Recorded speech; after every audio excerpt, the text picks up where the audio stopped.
சாய்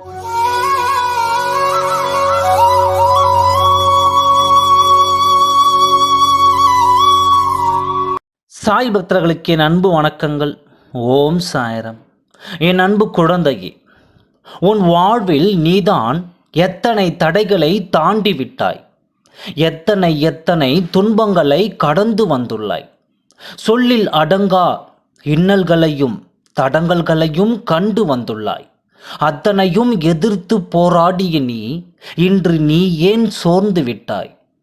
எனக்கு மட்டும் ஏன் இவ்வளவு வலிகள் என மனம் தளர்ந்து விட்டாய்.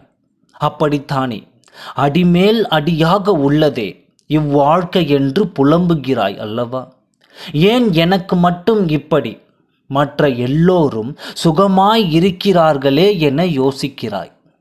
அதாவது காய்ந்த மரம் தானே கல்லடிப்படும், நல்லவர்களுக்குத்தானே சோதனை வரும்.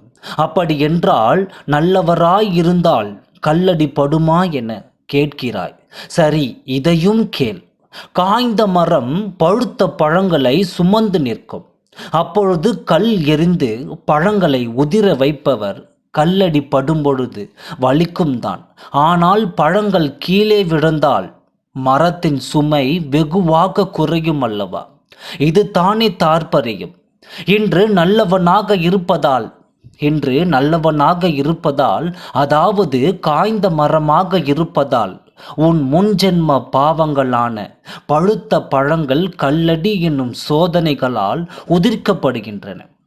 இன்று உனக்கு வலித்தாலும் உன் பாவங்கள் தீர்க்கப்பட்டு சுமங்கள் எதிர்காலம் அப்பல கற்ற எதிர்காலம் உனக்கு மட்டுமல்ல, உன் சந்ததியினருக்கும், ஏன் உன் தலைமுறைக்குமே காத்திருக்கிறது. இப்பொழுது சொல், என் காய்ந்த மரமே கல்லடி வலிக்கிறதா? இல்லை தானே? வசந்த காலமான எதிர்காலத்திற்காக இன்று கொஞ்சம் வலிகளை ஏற்கிறாய். ஆனால் உனக்கு ஒன்று தெரியுமா? என்று நீ என்னை சரணாகதி அடைந்தாயோ அன்று உன் வலிகளை நானும் சேர்ந்தே சுமக்கிறேன்.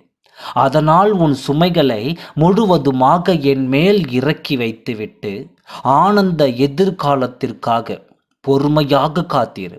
விரைவில் அனைத்தும் நிம்மதியாக நன்மையாக மாறும். எனவே உனது வலியும் வேதனையும் விரைவில் முடிவிற்கு வரும். இறையை முழுவதுமாக சரணடைந்து நல்லதே நடக்கும். ஓம் சாய்ராம். நன்றி, வணக்கம்.